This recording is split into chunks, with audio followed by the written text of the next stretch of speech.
Good morning, good afternoon, or good evening, ladies and gentlemen. Today, I want to talk about a system that most people think is just part of law and order, but which can also function like a hidden financial engine: court fines, fees, and collections. This image shows a municipal court building attached to a city council chambers, the place where local power, local law, and local money can meet. On the surface, this looks like accountability. People break rules, go to court, and pay what they owe. But underneath that surface is a deeper question. When does justice stop looking like neutral enforcement and start looking like a billing system attached to punishment? This is one of the strongest images in this deck because it makes the harm visible in numbers. The graphic says people ordered to pay fines and fees experience severe destabilizing impacts. Nearly all state court debt affects daily life. Many parents cut back on essentials. Many struggle to obtain food, and many report housing hardships. That matters because it shifts the conversation. The visible product is a court fine. The hidden business is debt pressure that spills into grocery, shelter, and basic everyday survival.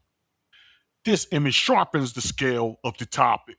We see that more than 65,000 people in North Carolina, which is about one in every 12 adults there, currently have unpaid criminal court debt. That matters because this is not a tiny edge case. This is not just a few irresponsible folks ignoring tickets. It is a large social system where legal contact becomes widespread, unpaid obligation. The visible story is non-payment. The hidden story is how many lives get pulled into the court debt as an ordinary, everyday condition. This slide takes us into debt to enforcement. The court's response to failure to pay is shown as criminal arrest warrants rising at an exponential rate.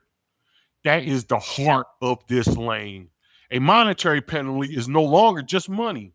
It can turn into a warrant, a criminal process, and much deeper legal trouble. The visible act is enforcement. The hidden business is using the machinations and machinery of the court to keep debt collection alive.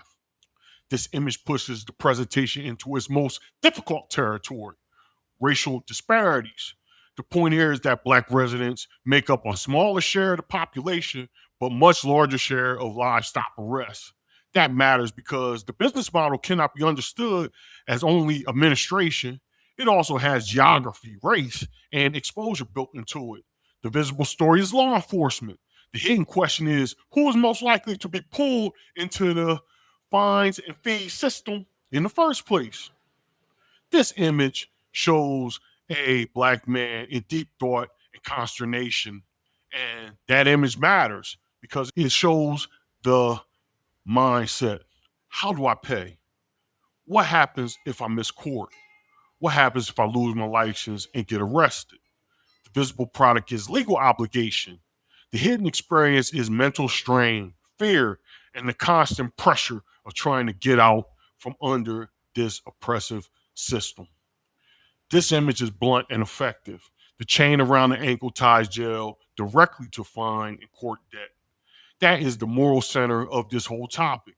Once failure to pay can trigger arrest and incarceration, the system is no longer just collecting money, it is using the threat or reality of confinement to enforce financial compliance.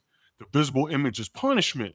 The hidden business is debt backed by the Commonwealth or state's power. This chart is one of the most important in this deck because it makes the geographic and class dimension measurable.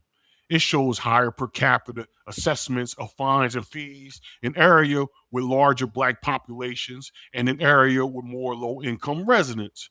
That matters because it suggests that court debt does not just fall randomly. The visible story is equal enforcement. The hidden reality maybe is that some communities bear an overwhelming monetary burden than others. This slide condenses this whole topic into a brutal phrase: you pay or you go to jail.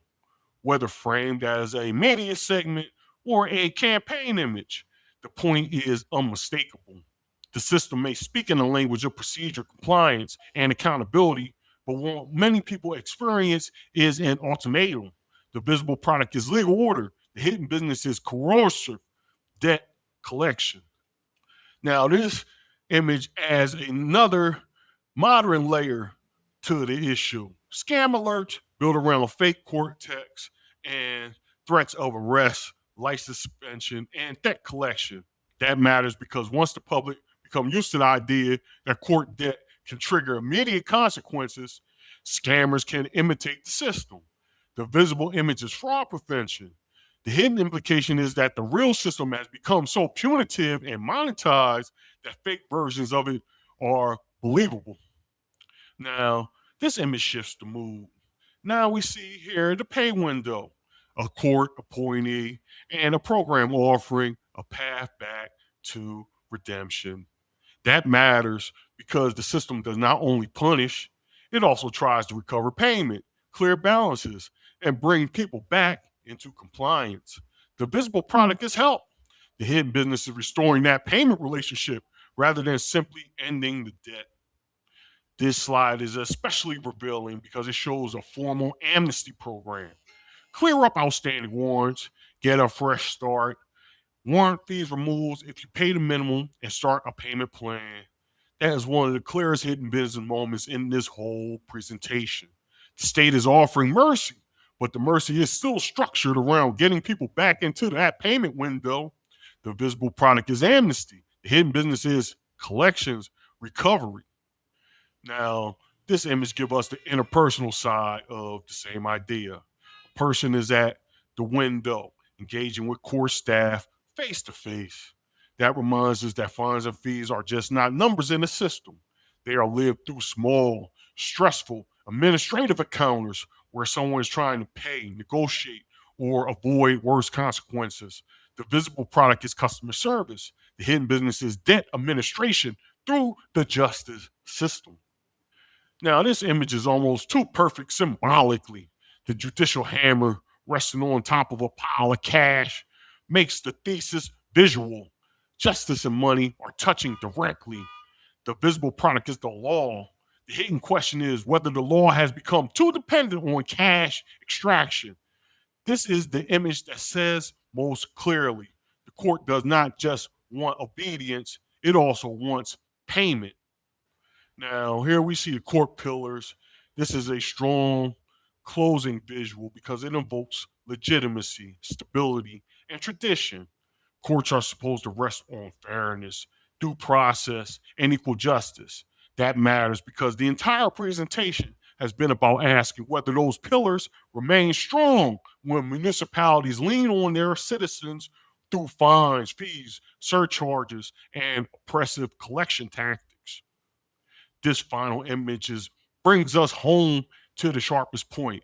The pillars stand, but the question underneath remains whether they can remain morally upright if municipalities target citizens through fines and fees that feel oppressive. That is the deepest tension in this lane. Courts need sanctions, government needs administration, but when legal contact become a route to monetize compliance, debt, warrants, and instability, then the audience has to ask, are we looking at accountability or are we looking at a hidden business model built on punishment and payment? Thank you.